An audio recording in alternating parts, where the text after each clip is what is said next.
Bismillahirrahmanirrahim. Assalamu alaikum warahmatullahi wabarakatuh. Good morning to all guys. I think so all are inshallah quite fine.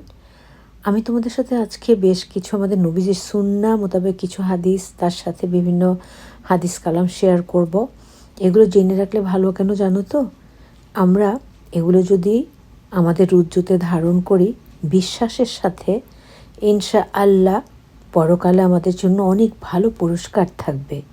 তাই আমরা যেন এই চেষ্টাগুলো করি, ভালো করে মনোযোগ দিয়ে কথাগুলো শুনি। কথাগুলো তো আমার না, নবী রাসূলদের কথা, আল্লাহর কথা। কথাগুলো শুনি এবং সেই মোতাবেক চলা, বলার, ইবাদত করার চেষ্টা করি। তাহলেই ইনশাআল্লাহ আমরা ঈমানদার বান্দা হতে পারবো। আমিন সুম্মা আমিন। শুরুটা করলাম হজরত আলী রাদিয়াল্লাহুর একটি উক্তি দিয়ে। সেটা হলো, নিচু লোকের প্রধান হাতিয়ার হচ্ছে অশ্লীল বাক্য। অর্থাৎ নিচু লোক মানে খারাপ মানুষ, দেখবে কথা বলার আগে একটা গালি দেয়। মানে এটা হচ্ছে খারাপ মানুষ চেনার একটা ভালো উপায়। তারপরে আসি, রাসূলে করিম সাল্লাল্লাহু আলাইহি সাল্লাম বলেছেন, মাশরুম তো সবাই চেনো তাই না? মাশরুম হলো মান্না, এর অন্তর্ভুক্ত, আর এর পানি মানে রস চক্ষু রোগের জন্য ঔষধ বিশেষ। সুবহানাল্লাহ। মহান আল্লাহ তাআলা বলেছেন, নিশ্চয়ই যারা তাদের পালনকর্তাকে না দেখে ভয় করে তাদের জন্য রয়েছে ক্ষমা এবং মহা পুরস্কার। সূরা মুলক আয়াত 22। সূরা বাকারা আয়াত 42। তোমরা সত্যকে মিথ্যার সঙ্গে মিশ্রিত করো না এবং জেনে শুনে সত্য গোপন করো না। ওয়া আনতাকুল্লাহ, তোমরা আল্লাহকে ভয় করো। এটা হলো সূরা হাশরের আয়াত নাম্বার 18। সূরা দুহা আয়াত 5। শীঘ্রই তোমার রব তোমাকে এত বেশি দিবেন যে তুমি তা পেয়ে খুশি হয়ে যাবে। সুবহানাল্লাহ, আলহামদুলিল্লাহ, লা ইলাহা ইল্লাল্লাহ, আল্লাহু আকবার, আমিন আমিন সুম্মা আমিন। এই যে সূরা দুহায় এইমাত্র আমরা যেটা পড়লাম, এখানে একজন তার মনের মতো করে সেটাই লিখেছেন, আমি তো সেই রবের দয়ার ভিখারি যিনি ওয়াদা করেছেন শীঘ্রই তোমার রব তোমাকে এত বেশি দিবেন যে তুমি খুশি হয়ে যাবে। আলহামদুলিল্লাহ, ইনশাআল্লাহ।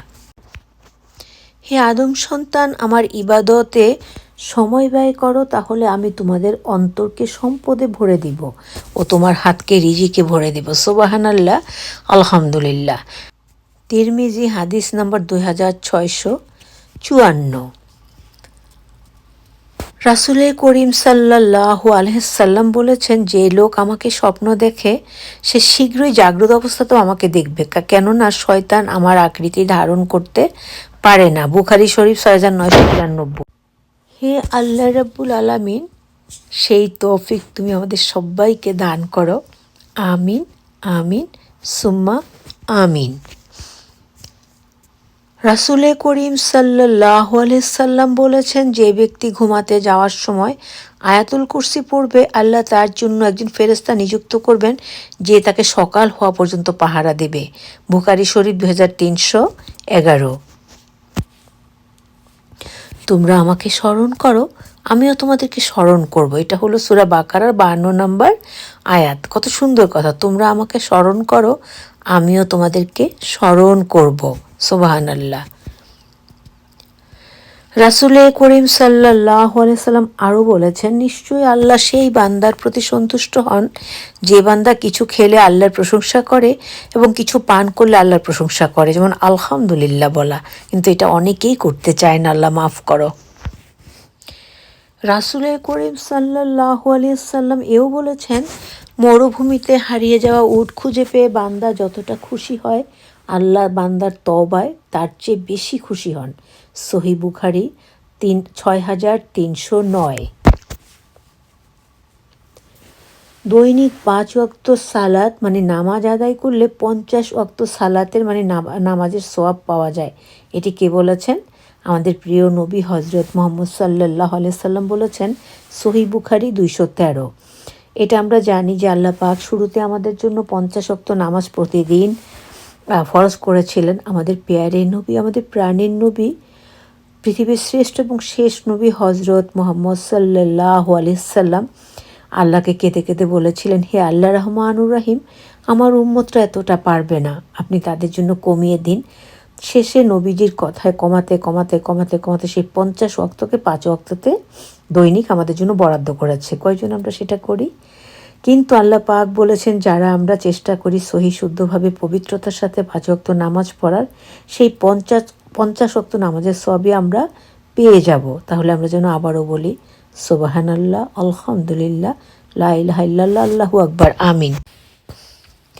রাসূলে করিম সাল্লাল্লাহু আলাইহি সাল্লাম বলেছেন, যখন তুমি রাস্তা দিয়ে হেঁটে যাও আল্লাহর নামে জিকির করো, কারণ হাসরের দিন ওই রাস্তা তোমার নামে সাক্ষী দেবে। সুবহানাল্লাহ, সুবহানাল্লাহ, আলহামদুলিল্লাহ, লা ইলাহা ইল্লাল্লাহ, আল্লাহু আকবার সর্বশ্রেষ্ঠ জিকির। রাসূলে করিম সাল্লাল্লাহু আলাইহি ওয়াসাল্লাম বলেছেন, যে ব্যক্তি চিন্তা পেরেশানির সময় বেশি পরিমাণে দুরূদ পড়বে, এর বরকতে আল্লাহ তাআলা সকল পেরেশানি থেকে তাকে রক্ষা করে দিবেন। আমিন সুম্মা আমিন। রাসূলে করিম সাল্লাল্লাহু আলাইহি সাল্লাম বলেছেন, তোমাদের প্রত্যেকের দোয়া কবুল করা হয় যদি না সে তাড়াহুড়ো করে। রেফারেন্স সহিহ বুখারী হাদিস নম্বর 6340 এবং সহিহ মুসলিম হাদিস নম্বর 2735। রাসূল করিম সাল্লাল্লাহু আলাইহি সাল্লাম বলেছেন, যে আমার সুন্নতকে ভালোবাসলো সে যেন আমাকেই ভালোবাসলো। সুবহানাল্লাহ। আল্লাহকে খুশি করার দোয়া। যে ব্যক্তি সকাল সন্ধ্যায় 3 বার এই দোয়া পাঠ করবে তার প্রতি আল্লাহ সন্তুষ্ট হবেন। রাদিতু বিল্লাহি রাব্বানা ওয়া বিল ইসলামি দিনান ওয়া বি মুহাম্মাদিন নাবিয়া। আমি আল্লাহকে রব হিসেবে, ইসলামকে দিন হিসেবে এবং মোহাম্মদকে নবী করিম সাল্লাল্লাহু আলাইহি ওয়াসাল্লামকে নবী হিসেবে গ্রহণ করলাম। সুবহানাল্লাহ, আলহামদুলিল্লাহ।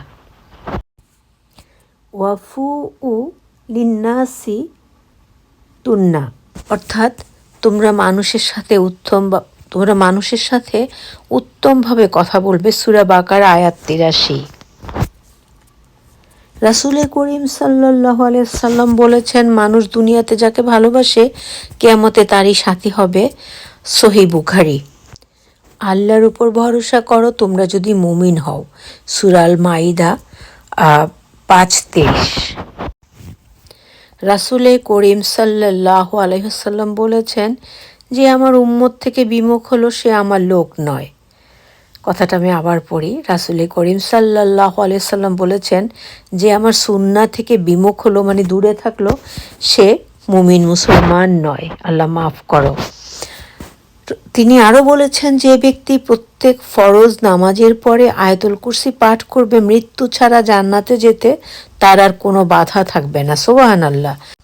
আবু দাউদ মিসকাত হাদিস নাম্বার 949, সিলসিলা সহিহ হাদিস 772। কিন্তু যে ক্ষমা করে দেয় ও আপোষ করে নিল, আল্লাহর পক্ষ হতে তার জন্য রয়েছে মহা পুরস্কার।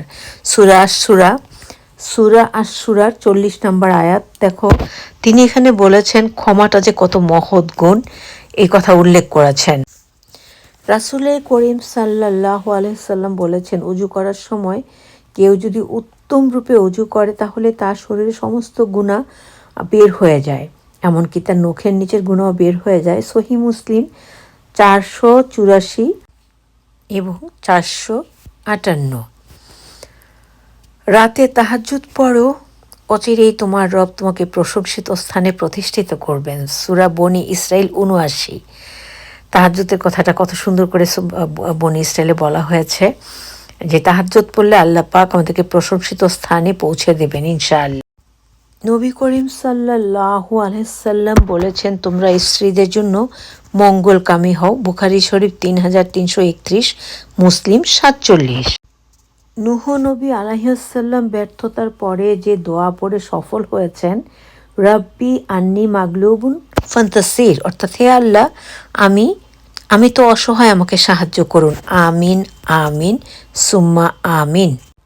আসসালামু আলাইকুম রহমতুল্লাহি ওয়া বারাকাতুহু। Have a great day to all guys. Allah save everyone. Amin amin summa amin. Allah Hafiz.